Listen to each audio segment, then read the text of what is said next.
So I think a lot of the problem when it comes to strategic planning, and when I read through those comments about what's not working very well and what you're ranting about at the moment, is that we kind of don't know what it's about and what it's not about. So we're trying to do everything. And when we try to do everything, we can't stay zoomed out anymore. We can't stay big picture. And that's why we end up down in the wash all the time, right? Because we're trying to do it all. We're like, let's just resolve, all of our budgets, our project planning, our work planning, the relationship between our board and our managers, and, kill silos, and also figure out answers to some of our curly stuff. Oh, and also fix that failed project that we can't seem to get online. Let's do all that. And that's not a good idea. So when I talk about running meetings that matter, I talk about how every meeting should only have one job. And your strategic planning process is a little bit the same. The job of your process is to work out how you're going to make choices in the future. So the use of that word how. So the purpose of your strategic planning process is to decide how you'll decide. It's not to decide. Put your hand up if that sounded like just jumble to you and you just didn't understand what I'm saying. All right, it feels like you know what's going on. So what we're not trying to do is say, here are the 24 things we're going to do in the next 3 years. What we want out of our strategic planning process is to be able to say, here's how we'll decide what we're going to do. Here's where we think our energy and our money and our time is best spent. Here are the things that matter the most to us and the outcomes that we want to produce. And so here are the rules and principles that will guide those choices and the what. That's the number one outcome of a strategic planning process, is how we're going to decide in the future.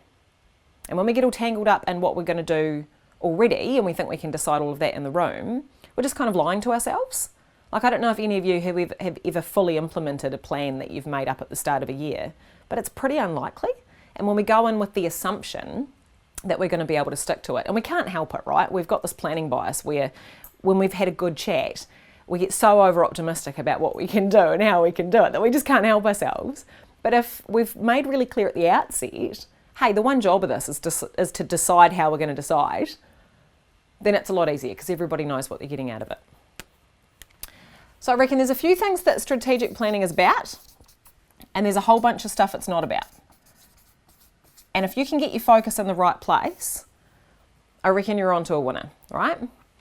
So let's get in the chat. If anybody paid attention in my last spiel, what's the horizon we're looking at for strategic planning? What's the time horizon that we should be focusing on here? Short term, long term, what are we looking at? Medium term, all right. I have got a bunch that is paying attention today. So strategic planning is about the medium term and it's not about the short term. And when you know that, it means you can control the process and say, hey, it's so good that we've got some really brilliant ideas already coming online about how we want to kick this thing off. I love that. But this one, the job of this process, is about the medium term. So let's just pull it up a bit, right? Let's think about the rules and principles rather than what we're going to do on Tuesday. Which brings me to my next point on content. Strategic plans, shock horror, are not about plans. I know, it's got plans in the name. How can it not be about a plan? When I say plan, I mean those 12-column tables of implementation rules that are all colour-coded by different projects that outline in very specific detail who's going to do what, how much it's going to cost, and what your milestones are on a daily, weekly or monthly basis. That's not what you're trying to deliver out of a strategic plan. That's an operational plan or a business plan, but it's not a strategic plan. So rather than that, we're looking for principles, remember? To decide how we're going to decide. Yeah, medium term, Anna, would be generally about 3 years, but again, it depends on your sector and the size and complexity of your organisation. So it could be as little as a year or it could be as long as 5. Hopefully that's useful. Which also means that when it comes to detail, we're not looking for prescription, right? Because prescription lives in the what. What we are looking for is direction. Where are we heading and how are we getting there? Not what we're going to do. And what that means is that we can cut like 42 pages out of these horrific documents that we can't seem to do anything other than maybe use as a doorstop, right? Every time I see a strategic plan that's more than 5 pages, I know for a fact that no one's looked at that thing for 3 months. No good. So the length of your document isn't about fullness. It's not about covering all bases. It's about focus, right? It's about cutting away as much as you can to make what you do want to say as clear as possible. So every strategic plan that I do with a client is between 1 and 3 pages. And I've done that for organisations that are spending hundreds of millions of dollars, because we're not trying to say everything. When you try and say everything, when you've already spent your first 5 pages giving useless statistics that no one cares about your context, you've already lost them. Like, if most ministers in a cabinet meeting will only even read the executive summary, right? And if you can't sum it up in an executive summary length, you don't know what you're talking about. So we're aiming for focus, not fullness. And on that note, about all those useful statistics that nobody reads, it means that when it comes to the time, what we're focusing on, it's not about the past. We need to use information from our past, we need to use data, and we need to use evidence. We need to use case studies as part of our strategic planning process, but our strategic plan is not talking about the past. Our strategic plan is talking about the future. It's making decisions in the present that set direction so that we know how we're going to decide in the future, not what we're deciding today. Which means that when it comes to change, and this is one of the key criticisms about strategic plans, right? Like, hey, Alicia, this all looks great, but like by the time I get back to my desk, there's going to be 3 fires for me to put out and it's not going to be relevant anymore. We absolutely need to think about that, but we're not engaging in prediction here. We're not trying to say, I think what's going to happen is we'll probably go back into level 3 in September, and that means that we're probably going to lose 20% of our customer base. Who knows, man? We're living in such a complex world and environment that we can't possibly know. And trying to predict it is an exercise in futility. So if you're running a risk session as part of your strategic plan process and you have a traffic light anywhere or a formula where you're timesing something by something and everybody's just going, I think the probability is a 3, you're doing it wrong. It's not about predicting what's going to change. It's about how we'll respond when it does. It's going, if we experience this kind of a change, here's what we're going to do. Here's how we're going to change course.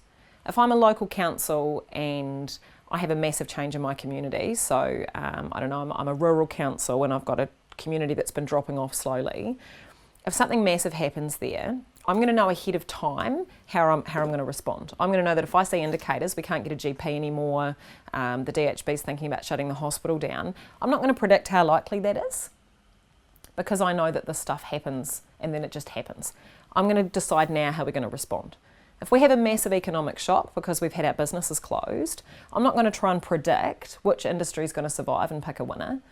I'm not going to try and predict how likely that is. We're going to decide ahead of time how we respond.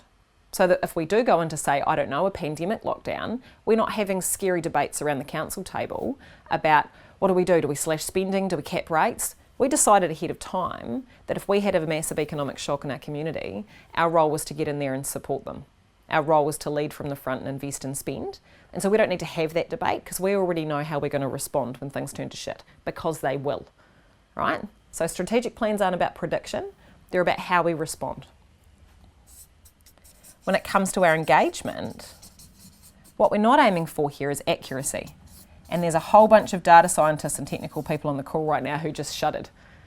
We are not trying to get everything perfectly correct. A, because we don't actually know a lot of the stuff that we're dealing with when we're looking at the medium term.